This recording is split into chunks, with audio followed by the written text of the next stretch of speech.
미국은 어떻게 보면 참 신기한 나라입니다.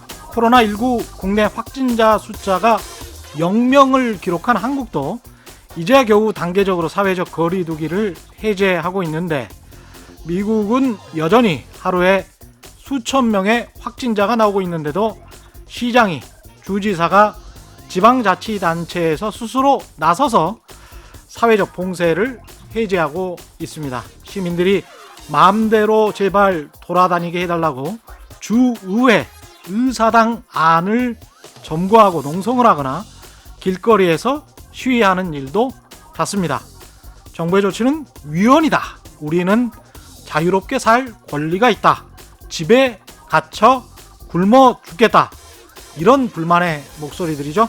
이런 미국인들의 다소 성급해 보이는 행동이 과연 어떤 결과를 초래할지, 이건 단지 미국의 문제만이 아닙니다. 만약 코로나19 때문에 미국이 다시 락다운, 사회적 봉쇄 조치에 들어간다면 전 세계 금융시장은 또다시 공포의 소용돌이에 빠져들 수밖에 없겠죠. 정말 그렇게 되면 큰일입니다. 좀 걱정이 됩니다. 미국 사람들 늘 하는 말이 있죠. God bless America. 신이 미국에 이번에도 축복을 내려줄까요? 세계 경제를 위해서라도 그랬으면 좋겠습니다. 네, 안녕하십니까. 세상에 이익이 되는 방송 최경련의 경제쇼 출발합니다. 저는 진실탐사 엔터테이너 최경련입니다. 유튜브 오늘도 같이 갑시다.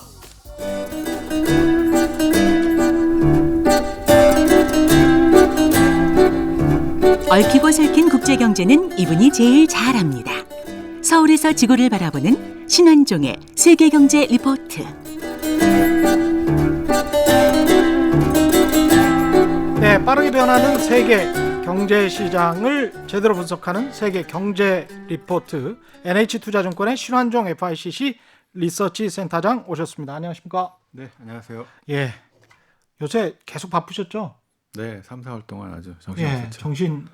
그러나 이제 해외 출장은 못 가시니까. 네, 아마 올해는 거의 못 갈 것 같은데요. 아, 올해는 갔다 오면은 격리를 또 2주 해야 되니까 갈 수 있겠습니까? 이게 쉽지 않을 것 같은데요. 하반기 때도 계속 이렇게 될 것 같습니까? 하반기에 잠깐 풀렸다가 또 그렇게 되지 않을까 싶습니다. 올해 내는 그래서 출장 보내면 3주를 생각해야 되기 때문에 네, 출장하고 뭐 해외 여행 갔다 오면 3주 격리. 예. 여름에 해외 여행 갈 수 있을까? 지금 걱정이 많이 됩니다. 국제 리서치를 하기 위해서 가는 것도, 시장 분석이나 이런 거를 하기 위해서 가는 것도 네. 어떻게 보면 필수적인 업무라고 볼 수 있는 거 아닙니까? 그렇죠. 근데 갔다 와서 이제 2주 동안 격리하고 있으면 회사 입장에서는 아이고 그거 뭐 3주 동안 그 투입해야 되기 때문에. 그렇구나. 근데 비용 차원에서 네. 안 남는군요, 회사 입장에서는. 그리고 또 실은 저희들이 아주 오랫동안 다녔기 때문에 예. 네트워크가 잘 돼 있습니다. 그래서 그쪽에서 무슨 일이 생기면 전화로? 오늘 방에 전화 통화를 하든 이메일을 메일로? 하든 바로바로 뭐 실시간으로, 뭐 실시간 아니지만 뭐 하루 안에 다 알 수 있기 때문에 예, 그 올해는 아마 쉽지 않을까 싶고, 해외여행 갈 수 있을까요? 그러면 이제 화상회의나 이런 것도 자주 하시는 거예요? 네, 자주 하죠. 해외. 네. 그러니까 그런 네트워크를 까는데 상당히 오래 걸렸고요. 아마 10년 넘게 걸렸던 일들이죠. 일종의 그러면 해외 애널리스트 통신원들이네요? 애널리스트도 있고 또 뭐 정부일 수도 있고 중앙은행일 수도 있고, 그런 네트워크를 까는데 오래 시간이 걸렸죠. 그럼 이거는 이럴 때 활용해야죠. NH투자증권 FICC의 독자적인. 그렇죠. 예, 그거를 이제 그렇구나. 앞으로 더 많이 만들어야 되는데 예, 이제 더 많이 하셔야죠. 그러면 증권사들이 이 정도면 그 그룹들, 뭐 삼성이나 이런 것들은 대단하겠습니다. 삼성하고 현대차는 이미 오래전부터 예. 90년대부터 그 현지 이런 것들을 많이 했기 때문에 금융기관보다 앞서 있죠. 90년대에 실은 금융과 기업들이 같이 갔거든요. 예. 그런데 신흥국들 특히. 예. 그런데 현대차, 삼성은 이제 러시아 모라토리엄 막 생겨가지고 삼성은 돌아왔고 현대차는 남아 있었고. 자, 근데 금융기관들은 다 철수. 90년대 그래서 전부 다 씨가 말랐고요. 예. 2000년대 초반까지 다 말랐습니다. 그리고 다시 가기 시작한 게 이제 물론 산업은행이나 등등은 특수은행들은 있었는데요. 다시 가기 시작한 게 이제 2008년 금융위기 전후. 예. 본격적인 투자는 거의 2009년 10년 정도부터. 그러니까 그렇게 보면 이제 그분들은 상주 주재원처럼 네, 주재원이죠. 예, 그렇죠. 네, 그래서 거기 이제 상무급들, 전무급들부터 해서 밑에 몇 분들까지 해서 같이 있는 거잖아요. 네, 오랜 시간 동안 현지에서 그 활동을 하셨고요. 나 네. 로테이션 되시고. 로테이션 되고. 네, 산업은행 저희도 뭐 브라질에 가도 산업은행 분들하고 뭐 너무 친하고 우리 커스터디안으로 거기서 이제 결제도 하고 그렇죠. 자산을 넣기도 하고 그런 거를 많이 이제 했는데 예, 그분들이 현지 전문가이신 것이죠. 상시적으로 워싱턴 DC 국회나 어떤 법안이 지금 제출되고 있는지 어떤 논의가 있는지 계속 와치를 하고 계시는 분들도 있는 거죠. 거기서. 근데 굳이 그러면은 한국 사람을 둘 필요는 없고 현지에 있는 친구들하고 네트워크를 쌓아서 뭐 매일매일 그래서 그 IHS 마켓 PMI 저거 발표하는 데 있죠. 그쪽에 친구를 작년에 10월에 제가 IMF 연설총회 때 보고 왔는데 예. 맨날 얘기를 합니다. 아직 집에 갇혀 있는데 생필품이 부족하다. 예. 그래서 자기는 좀 더 오래 갈 걸로 본다. 막 이런 식으로 얘기하면 그렇군요. 다른 지역한테 물어보고 그건 좀 오반 것 같다. 뭐 얘기도 해주고 뭐 그렇습니다. 그 세간에서 나오는 이런 이야기들, 가령 삼성이 무슨 돈을 많이 확보하고 있다, 또는 뭐 부동산을 팔려고 한다, 이런 것들이 어떤 세계 경제 현황이랄지 이런 것들을 면밀히 와치하면서 내리는 의사결정일 수도 있겠구나, 이런 생각도 번뜩 듭니다. 그 전 세계 분석을 하기 위해서는 예. 한국에서는 하기가 어렵고요. 그렇죠. 그 전 세계 네트워크가 반드시 있어야 됩니다. 왜냐하면 이게 우리들의 생각이 항상 틀릴 수 있거든요. 그럼요. 그러니까 우리가 좀 억측이 갈 수도 있고 오바해서 생각할 수도 있겠고 그런 거를 얘기를 하다 보면 이제 잡히는 거죠. 그렇죠. 네, 그다음에 저쪽도 예를 들어 미국에서 분석을 한다고 다 맞는 건 아닙니다. 그렇죠. 특히 미중 무역 전쟁 같은 거는 저쪽이 되게 나이브하게 나왔어요. 2008년에. 예. 그래서 오히려 우리가 이거 심각하다. 더 커질 거니까 준비해라 얘기도 했었고. 그래서 저희 같으면 2008년 처음에 나왔을 때부터 이게 점점 심화되고 뭐 중간 선거용이 아니고 점점 심화되고 이게 패러다임 자체가 바뀌는 일이기 때문에 그렇게 보면 안 된다고 얘기도 해주고 그럼 그들이 받아들여서 좀 수정하기도 하고 그렇게 왔죠. 그래서 전부 다 100% 믿는 건 아닌데요. 현지에서 일어나는 일들에 대해서는 또 그쪽에 얘기되는 것들을 우리가 들을 수 있기 때문에 그다음에 뭐 그런 것 때문에 이제 상당히 그 교정할 수 있는 기회가 있어서 좋은 거고요. 예. 그다음에 또 다른 런던 또 뭐 다른 뭐 인도의 델리 아니면 러시아 뭐 브라질 멕시코 현지하고 얘기하다 보면은 밖에서 내내 되게 위험하다고 하는데 예. 알고 보면은 진짜 위험할 수도 있고 좀 오버할 수도 있겠고. 자, 그래서 이제 그런 네트워크가 해외 투자하기 위해서는 반드시 필요하고요. 그 정부 사이드에서는 대사관하고 코트라 이 정도가 되는 거죠. 그건 이제 정부 라인이기 때문에 시장을 잘 모르시죠. 그래서 이제 시장은 저희들한테 물어보는 경우가 많습니다. 그렇죠. 네, 시장 어떻게 생각하냐. 이런 정도로 과거에는 사실은 60년대, 70년대 하면 대사관하고 그 코트라 정도, 코트라도 뭐 굉장히 좀 딸렸을 때고 네. 그럴 텐데 이게 나중에 보니까 대사관은 밀려나고 제 취재했던 경험으로는 네. 코트라가 쭉 약진을 하더라고요. 그렇죠. 코트라의 네. 정보가 제일 많다. 네, 맞습니다. 우리도 취재 가면 코트라에게 네. 많이 의뢰를 했었거든요. 그러니까 이런 거죠. 저희도 가서 코트라 분들을 반드시 만나는데요.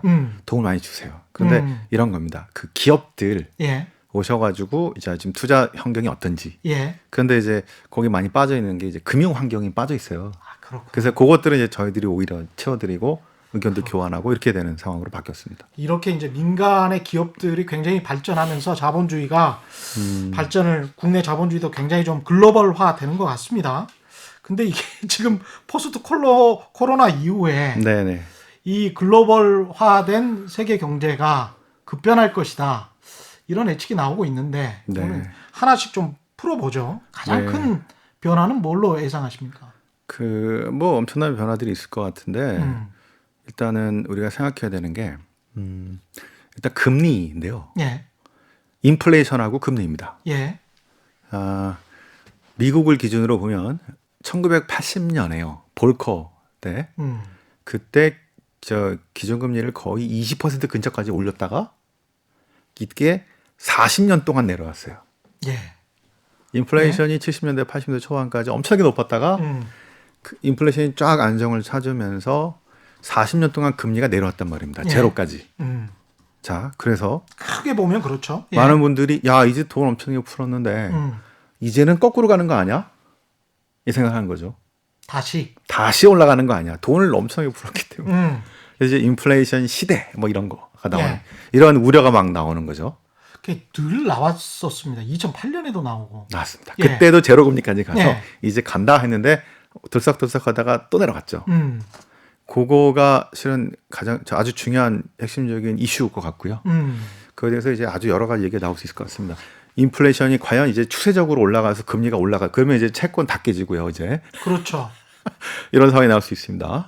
이게 되게 중요한 이슈고, 두 번째는 세계가 어떻게 변할까인데, 이게 그동안 저희들이 계속 경제가 아니라 이제 정치 경제로. 90년도에 중요한 사건이 이제 그 소비에트가 붕괴하면서 전 세계가 이제 세계화에 자유무역에 이런 30년 동안 아주 해피한 상황이 만들어졌죠. 전 세계가 하나로 묶여지면서 그죠? 이제 군비 축소됐고 그죠? 물가 하락도 실은 그 영향을 좀 많이 받았었습니다. 그다음에 이제 전 세계가 하나로 통합되면서 이제 중국이 이제 세계 체제 안으로 들어오게 되면서 아주 평화로운 시대를 이 세계화의 시대죠. 이게 한 30년 동안 왔는데 이제 앞으로 이게 그대로 갈 거냐 아니면 깨질 거냐. 다시 90년 이전 비스무리한 상황으로 천천히 갈 거냐 아니면 안 갈 거냐. 이 두 가지 카테고리가 저희가 해외 투자하는 데 있어서는 가장 중요한 어떤 변화라고 볼 수가 있을 것 같은데요. 이 후자는 그래서 요즘에 나오는 저겁니다. 그 뭐지? 트럼프 정부가 배상을 이제 중국 때리기 시작했죠. 오늘 흔들리기 시작하는 이유가 이제 중국 때리기. 자, 이제 본인만 뭐 다 뒤집어 쓸 수 없으니까. 네. 그러니까 이거를 자, 이게 미 대선 때문에 트럼프가 이제 이걸 이용하는 거냐. 자, 이렇게 볼 거냐. 아니면 이제 이거는 정말 추세적으로 돌이킬 수 없는 흐름이냐. 미국의 중국 때리기는 추세냐? 미국과 중국이 계속 갈등이 심화되고 자, 1단계 무역 합의는 어느 정도 돼서 지금 소강 상태인데 그다음에 이거에 대한 기대들이 좀 있었는데 이제는 완전히 둘이 서로 갈등이 심화되는 구조로 갈 거냐 아니면 그래도 꾸역꾸역 이렇게 유지되면서 갈 거냐. 그러면 이제 세 가지네요. 크게 보면. 근데 이제 다 말씀하셨다시피 연관이 돼 있습니다. 세계화가 잘 되면 물가도 사실은 좀 떨어지는 측면도 있고 금리도 잡히는 측면이 있으니까 금리와 물가, 그 다음에 세계화, 그 다음에 미중의 갈등 또는 협조 어떻게 될 건지 하나씩 풀어간다면 일단 금리는 인플레이션을 주장하는 사람들도 있지만 앞으로 뭐 IMF 보고서에서도 몇 년은 이런 금리가 갈 것 같다는 식의 코멘트가 있었단 말이죠. 네네. 어떻게 보십니까? 제 생각에는 그 IMF가 예측한 게 지금은 실은 인플레가 아니라 디플레를 걱정하는 이런 시대지 않습니까? 그래서 어떻게든 인플레가 나오면 좋다 그럴 건데 자, 이게 안 나오니까 자꾸 뭔가 하겠죠. 그래서 지난 10년에도 이제 인플레가 될 거다라고 했는데 안 됐어요. 그냥 올라가다가 다시 내려와 버린 이런 상태인데요.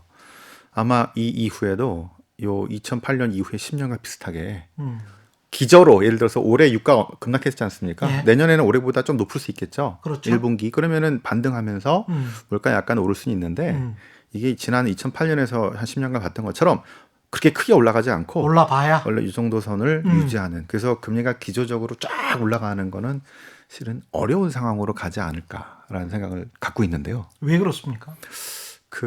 일단은 금리는요. 원래 옛날에는 저기 중앙은행이 결정한 게 아니고요. 그 교회에서 했어요. 교회에서 했어요? 네, 교회에서 결정했어요. 아, 그래요? 금리를? 신의 뜻입니까 이게 그러면? 네. 그러니까, 그랬구나. 아마 여러분들 금리의 역사라는 책이 있는데요. 한 2000년 동안 금리가 어떻게 변하냐.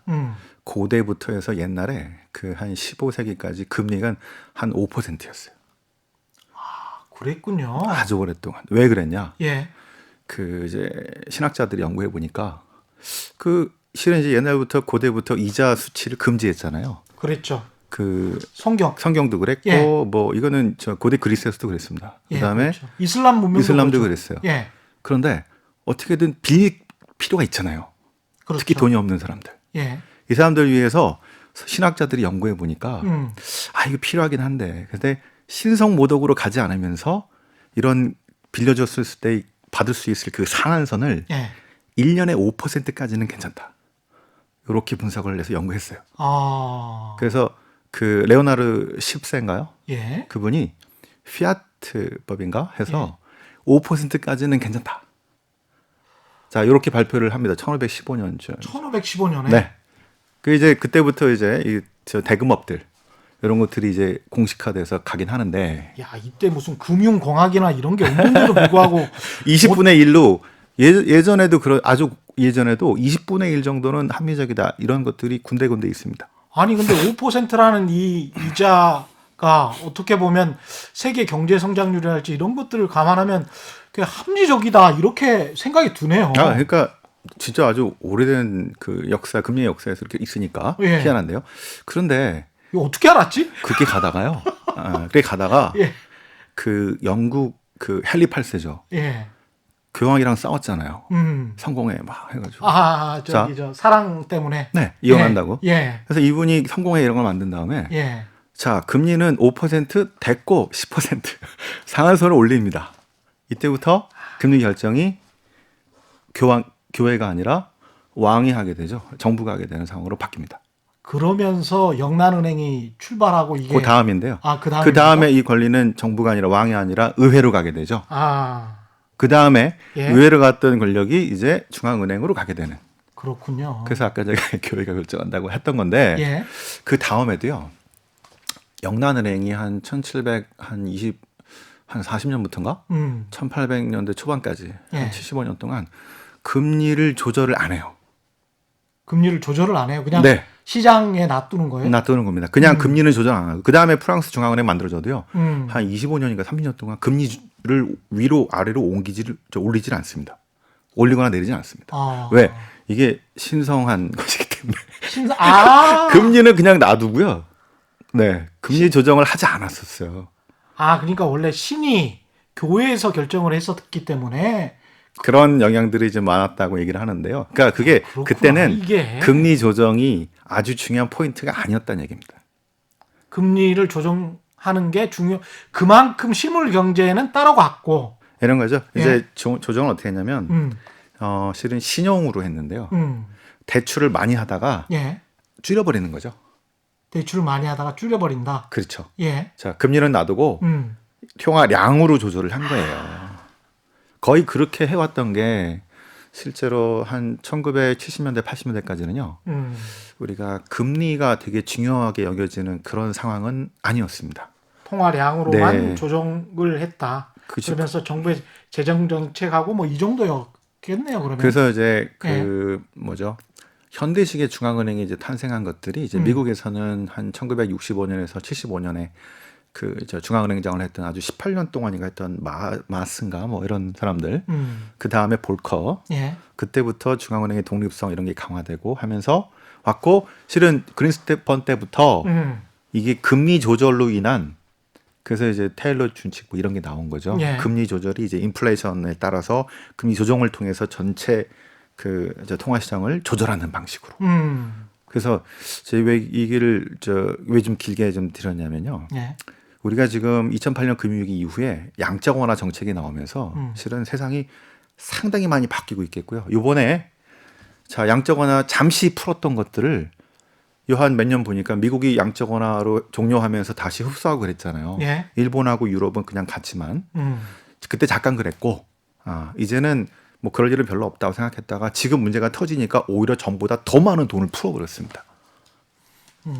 그러니까 기존에 우리가 했던 생각들이 아까 말씀드린 어떤 때는 통화량, 예. 어떤 때는 금리, 또 어떤 때는 양적 완화 이렇게 그 시대에 따라서 문제의식이 달라지면서 상당히 달라질 수 있다는 것들이에요. 그러네요. 어떨 때는 신성한 것, 네. 통화량으로만, 금리로만, 그 다음에는 모든 것을 다 무시하는 네. 그런 양적 완화. 그래서 이제 우리가 제일 걱정하는 인플레 돈이 이렇게 많이 풀렸는데 국가 부채 엄청나게 증가하니까 저거 이제 큰일 났다 이제는 갈 데가 금밖에 없다 막 이런 얘기들 그렇죠. 부터 해서 인플레이션 날 거다 이런 얘기들의 근거는 또 하나는 이제 우리가 이제 화폐가 예. 옛날에 금과 은과 이제 교환을 반드시 해야 되는 근본이제가 이제 1840년대부터 이제 나오기 시작했죠. 그 전에는 실은 그런 게 딱히 없었고요.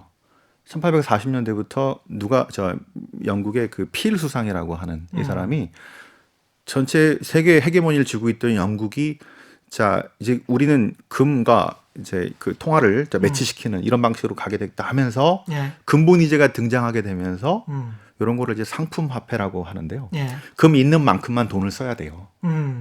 금본위제 예. 위주로 가다가 이게 1, 2차 세계대전에 끝납니다. 그렇죠. 그다음에 예. 금태환으로 가죠. 음. 금하고 똑같지는 않지만 어느 정도 쓸 수는 있습니다만 일단 기본은 금태환. 예. 그러다가 1971년에 이제 금태환 정지를 하게 되면서 불태환으로 이제는 금이 아니라 이 자체 그냥 미국의 달러 자체로 발권력을 바꿀 수 있는. 그렇죠. 자 그러면 그 뒤에 사람들이 실은 그런 생각 때문에 내가 갖고 있는 금 정도만 써야 되고 재정은 너무 많이 쓰면은 다시 문제가 생기는. 그렇죠. 그죠? 근데 달러로 바뀌고 나서도 달러 기축으로 바뀌고 나서도 실은 그 정도만 써야 되고 이제 재정을 더 많이 쓰게 되면 되게 위험한 이게 가는데요. 그런 생각이 아주 지배적이었죠. 예, 양적 완화를 이제 사용하게 되면서 자 이제 돈을 계속 푸니까 그럼 이제 결국 이게 돈의 가치가 악화되는 것 아니냐 무슨 얘기 나오는데 실은 아까 근본이자라는 이 상품 화폐론 말고 또 하나는 그 돈은 국가가 정하는 거다. 그냥 국가가 정하는 거다. 네, 이게 화폐 국정론 또는 뭐 화폐 국가론 이런 겁니다. 그러니까 이제 그냥 신용이라는 것뿐이죠. 예. 그래서 실은 이 국가가 견조하다면 예. 힘이 있다면 얼마든 써도 되는 이게 실은 양적 완화의 중요한 이론적인 배경이 바뀐 것도 얘기했고요. 재밌네. 그래서 정말 재밌네 이거. 이제 예. 미국은 부채를 막 쓰죠 지금.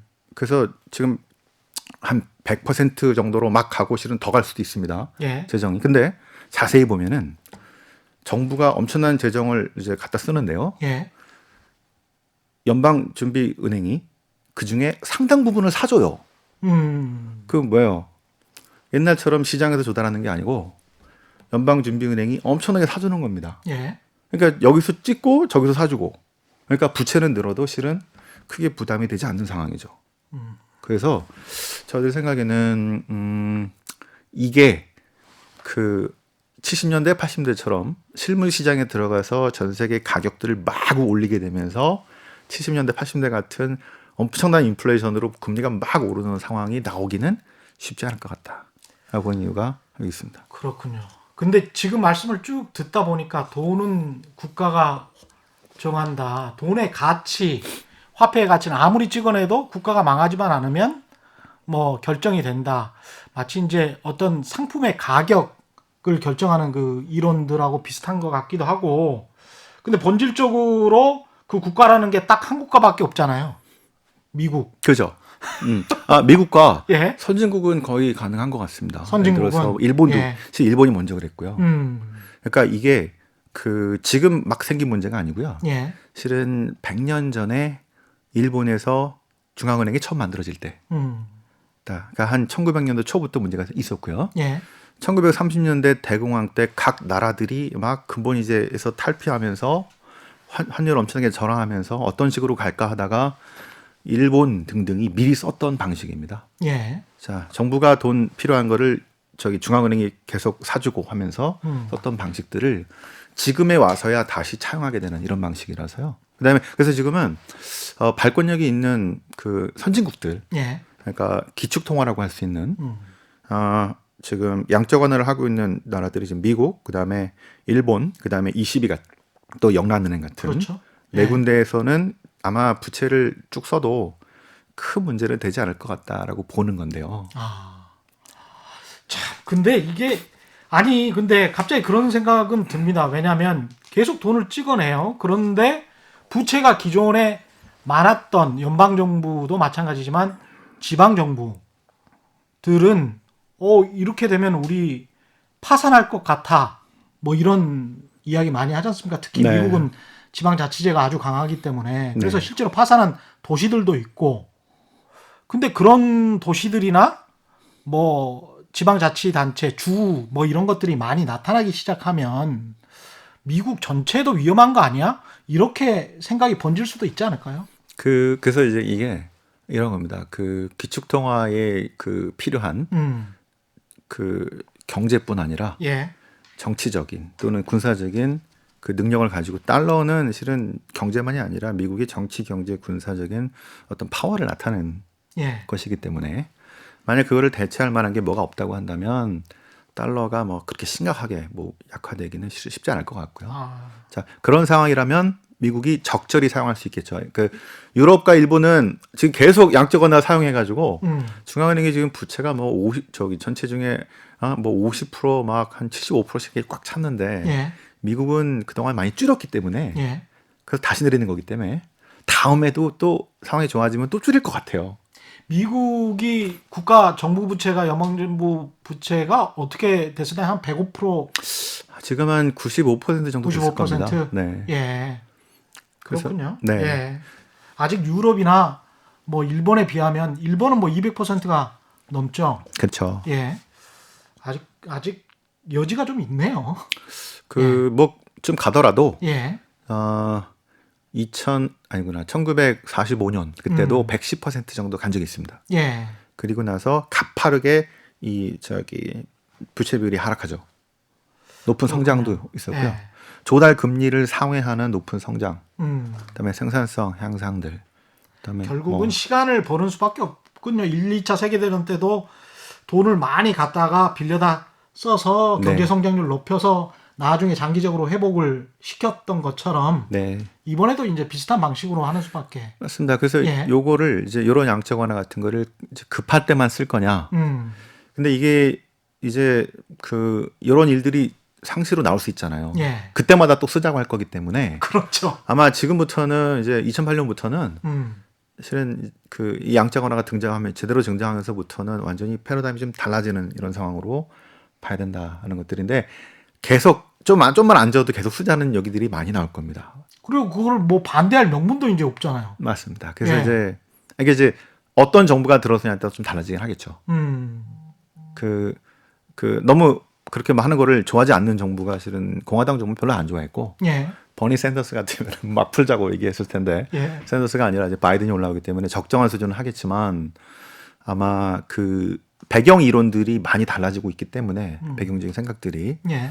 그 이제 너무 기존 생각을 하면은 잘 들어맞지 않는다는 얘기입니다. 그렇죠. 예. 지금 말씀하시는 거에 핵심 포인트는 그래서 그건 것 같습니다. 이제 저희 많은 그 고객들을 만나 보면은 어떤 분들은 야 이러다가 이건 저 달러 쓰레기 될 거니까 미국은 안 돼라는 분들도 있고요. 그게 이제 기존에 우리가 세계 경제를 네. 바라보는 물가나 네. 금리를 바라보는 시각이었고 이론이었지 않습니까? 예. 그래서 저는 좀 유연할 필요가 있는데요. 우리가 지금 아주 핵심적으로 알고 있었던 금리 조절 자체도 예. 실은 그리 오래되지 않았다는 거고요. 옛날에는 그때 맞는 패러다임에 따라서 어떤 핵심적인 장치들이 이제 통화량 조절이라든가 이런 것들에서 바뀐 거다. 예. 는 거를 보시면 지금 화두에 맞는 이런 정책들이 나왔는데 되게 창의적인 정책들이죠. 예. 그렇죠. 저희들이 그래서 위기가 나올 때마다 새로운 뭐가 나오는데 사람들 진짜 창의적이더라고요.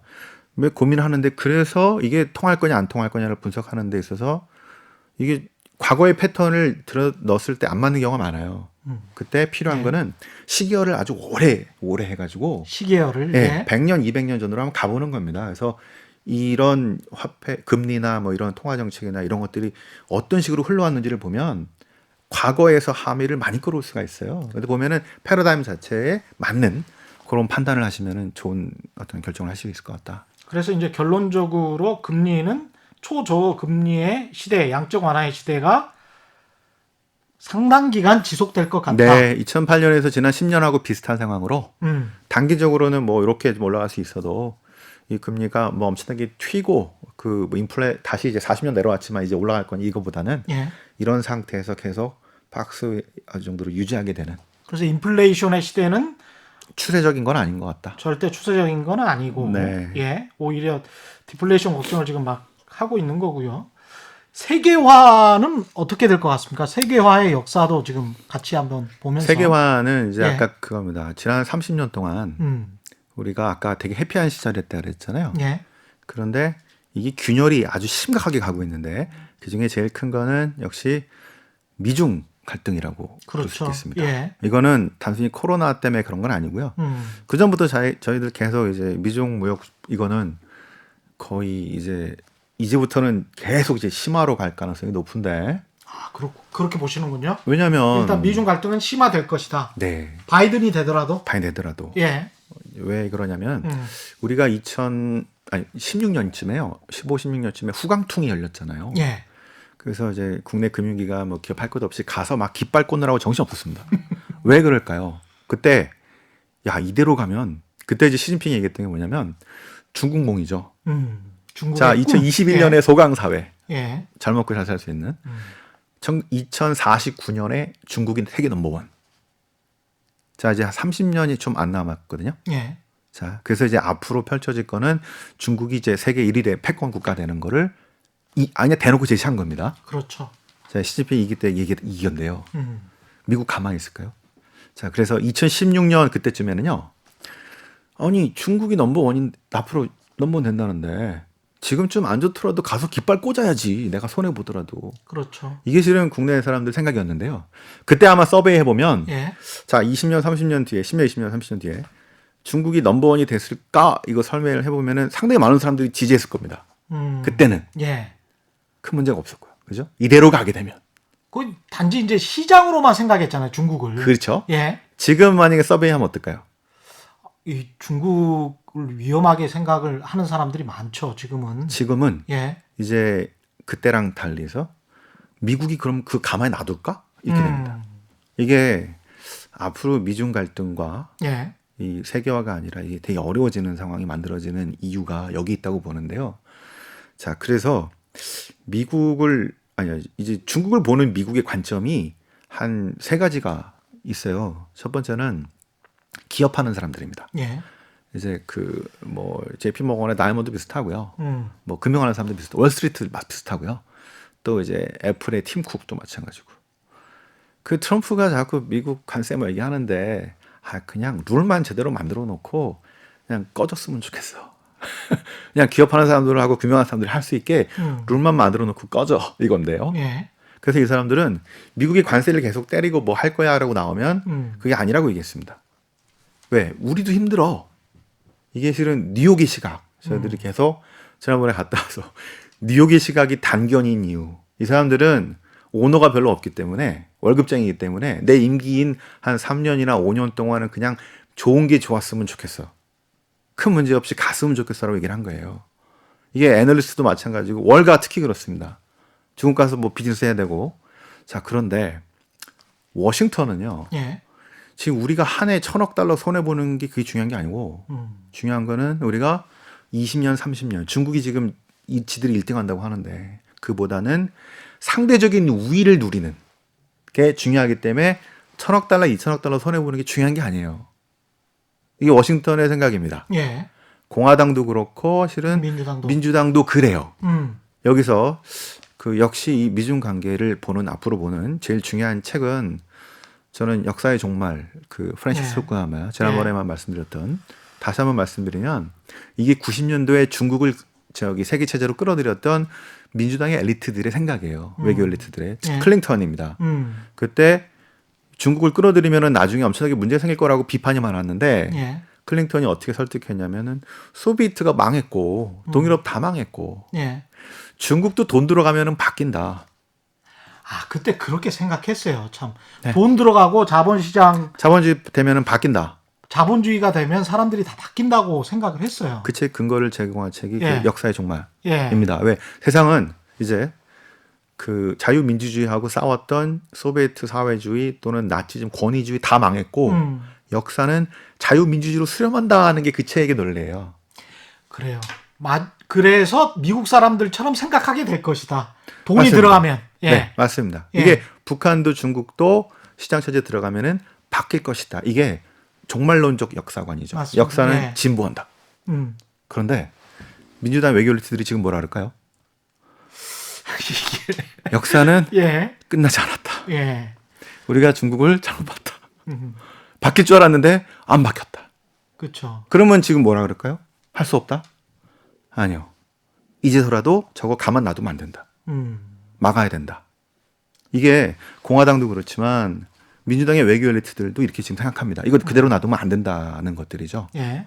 그래서 지금은 그 이제 뉴욕의 생각도 있지만 그보다도 지금은 워싱턴에 의해서 향후 30년이 만들어질 가능성이 높기 때문에 중국이 넘버원이 되는 거를 막으려고 하는 예. 그죠? 이 치열한 싸움들이 앞으로 벌어지는 이제 시작이 저는 내년이라고 생각해요. 올해는 아마 이 선거를 앞두고 왔다 갔다 하면서 아마 특히 트럼프하고 바이든이 서로 중국 때리기 더 하겠죠. 근데 이게 사람을 링 밖으로 배제시켜 놓고 그래서 이기는 거 하고 링 안으로 불러들여서 이 룰, 자유시장 경제라는 룰, 그다음에 글로벌라이제이션, 세계화, 그래서 경쟁이 있는 상품이 마음대로 어떤 나라든 들어가서 사고 팔아서 수익을 남기면 된다. 이런 어떤 룰을 적용시켜 놓고 중국을 끌어들였는데 중국의 경쟁력이 물론 이제 좀 제품의 품질이 떨어질 수는 있지만 훨씬 더 경쟁력이 높은 상품들이 대량 생산돼서 그게 수익을 많이 내버리는 상황을 어떻게 막을 수 있을까요? 자본주의 경제 질서 안에서.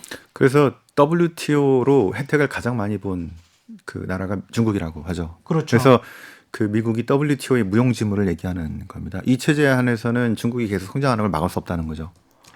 그래서 지금 WTO 체제를 압박을 하죠. 근데 이거 필요 없다. 우리가 만들거나 이렇게 나올 겁니다. 그래서 지금 이 위기 이후에는 보통 2008년 같은 경우는 국제 공조가 나오고 자 이렇게 갔지만 예. 이번에는 공조가 아니고 1930년대에는 오히려 자기들만 살겠다고 막 보호무역주의 가면서 환율을 엄청나게 평가절하하면서 오히려 싸움이 났어요. 예. 근데 지금은 공조보다는 향후에 그런 문제들이 더 중요하기 때문에 아마 이 갈등이 더 공조보다는 오히려 갈등이 더 높아지는 방식으로 갈 가능성이 높다고 보는 건데요. 그래서 이제 제 생각은 예. 이제 그래서 둘이 이제 막 싸움 날 거냐 그보다는 우리가 바로 앞에 봤던 것처럼 디커플링의 가능성이 점점 높아지고 있다고 보는 겁니다. 디커플링? 네. 예. 미국을 중심으로 하는 그다음에 중국을 중심으로 하는. 그러니까 둘이 막 싸움은 어렵고요. 예. 실제로. 예. 어떻게 보면 미국은 자꾸 배제시킬 거예요. 화웨이도 그렇고. 자, 여러 가지 압박을 가하면서 사용하지 말라고 할 거고요. 예. 4차 산업든 뭐 이런 M&A도 못하게 할 거고 하면서 중요한 기술 진보에서 이제 중국을 배제하려고 할 건데 예. 중국이 가만히 있나요? 중국은 자기 중심으로 해서 이렇게 할 겁니다. 여기서 중요한 게 이제 RCEP 같은 거고요. 예. 자, 이제 아시아. 예. 가장 성장률이 높은 아시아에서 작년 10월에 만들었죠. 이쪽에서 미국 빼고 충분히 그 가장 성장이 높은 아시아에서 성장을 그 중국이 도모할 수 있는. 그다음에 미국 빼고 나머지들하고 같이 어떻게 하려고 할 거예요. 예. 중국 입장에선. 네, 예. 미국은 자꾸 배제하려고 할 거고.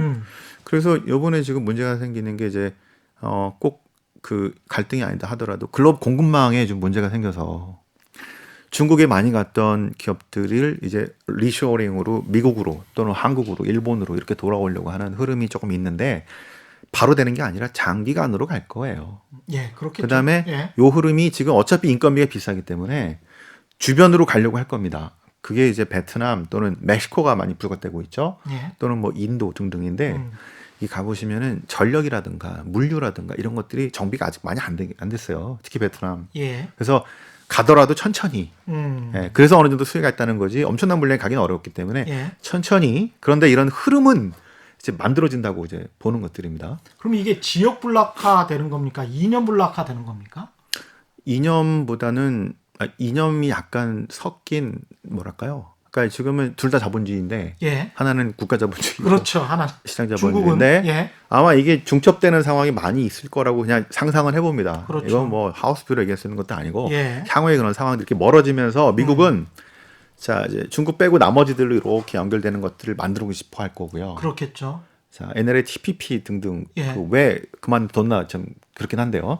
그러니까 이렇게 될 거면 네. TPP를 했어야 오바마가 하니까 싫었던 거죠. 예. 하여튼 다른 식으로 이런 거를 꾸미려고 할 것 같고 예. 여기서 자꾸 배제가 되는 중국은 그럼 이제 나를 중심으로 1대1로와 또 유럽과 한국과 일본한테는 너네도 껴가지고 미국 그렇죠. 빼고 이렇게 하자고 갈 건데 거기서 이제 중국이 그동안 잘했는데 왜 유럽에 갔더니 그 이태리가 예.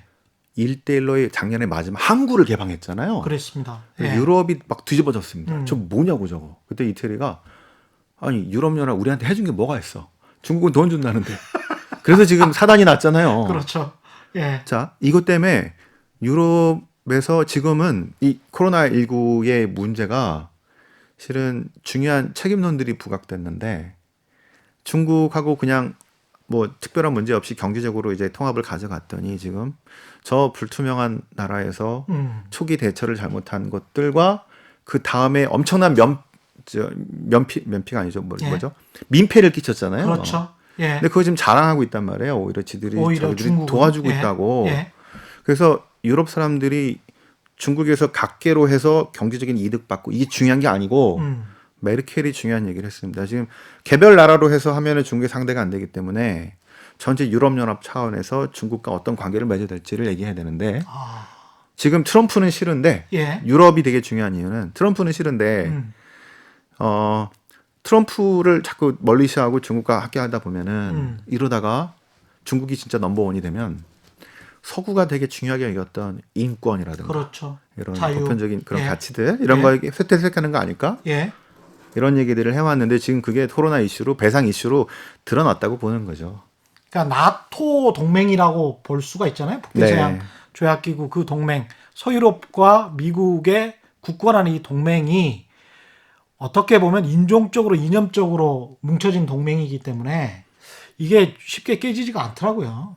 그렇죠. 예. 그러니까 이제 인종적 이념적도 있지만 실은 이제 지금 전 세계가 그러니까 예를 들어서 우리나라가 자유민주주의 정치 체제를 선택한 이유는 예. 미국 때문이죠. 그렇죠. 그죠? 예. 미군 정 때문인데 실은 더 큰 이유는 세계에서 제일 힘센 놈이 자유민주주의 체제니까 그래요.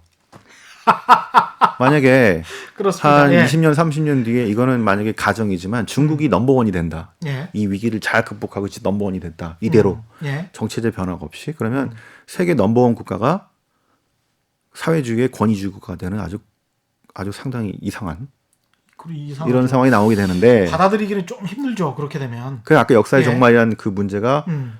자 이제 진짜 그렇게 될 거냐 아니면은 그게 아니고 역사는 다시 반복되는 식으로 예. 옛날에 로마가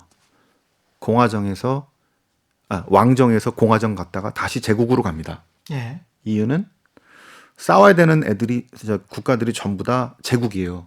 페르시아. 예. 말 많은 공화정으로는 상대가 안 돼. 그래서 제국으로 간 거예요. 주변에 어떻게 되느냐에 따라 달라지는 것들입니다. 예. 그러니까 지금 역사는 끝났고 전부 다 민주화 될 줄 알았는데 오히려 스트롱맨들이 막 나타나죠.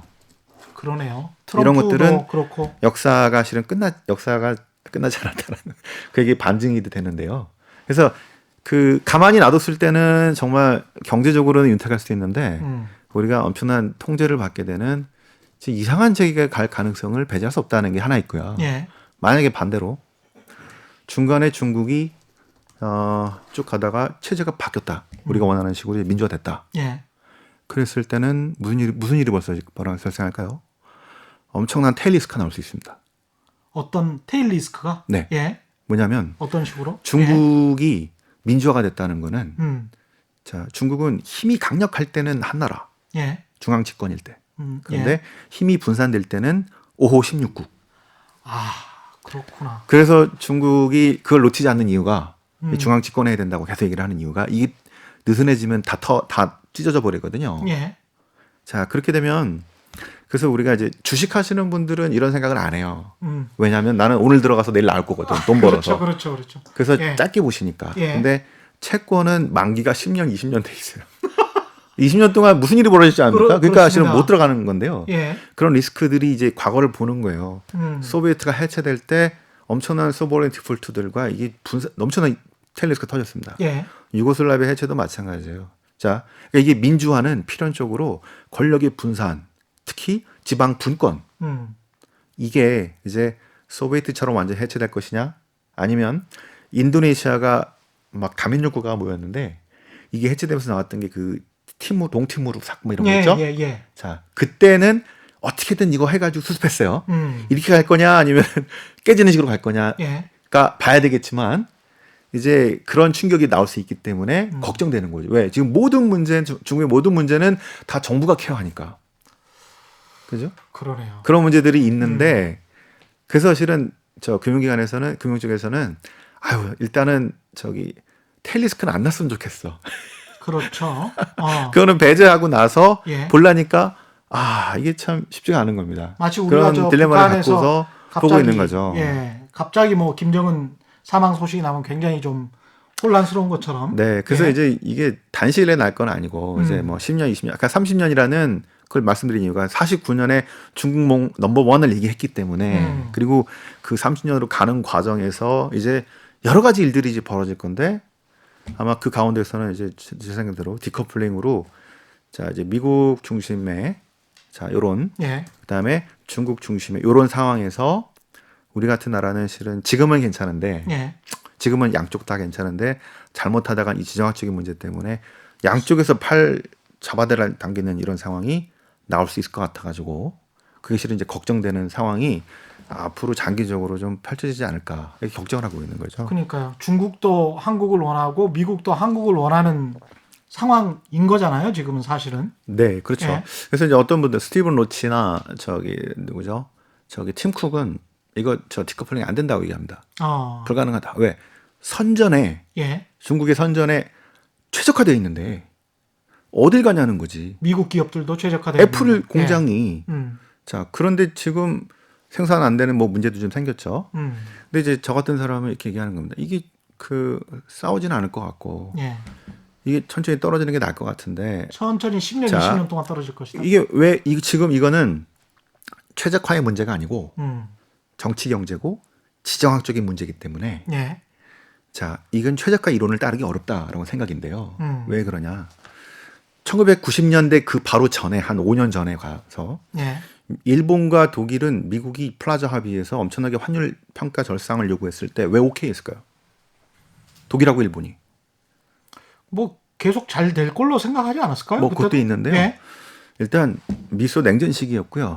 자 미일 안보 조약 또 독일도 마찬가지로 그들의 우산 밑에 있었거든요. 예. 그때는 중요한 게 최적화 논리가 아니고요. 일단 지정학적 논리가 먼저예요. 뭐가 먼저냐가 그죠? 중요하네요. 그 하에서 다음번 차선으로 최적화를 찾는 겁니다. 그런데 예. 90년 이후에 이게 30년 동안은 아주 해피한 상황으로 갔기 때문에 우리가 그 생각을 안 했는데요. 예. 지금 생각해 보면 요 30년이 아주 특이한 진짜 패러다임이었다는 거고, 요게 지금 벗어나게 되는 이제 세계화가 되게 좀 어렵게 되는 그 이제 자유무역주의 뭐 이런 것보다는 이제 앞으로 계속해서 이제 이 미중 갈등이 심해지면서 보호무역주의가 간간히 튀어나오면서 예.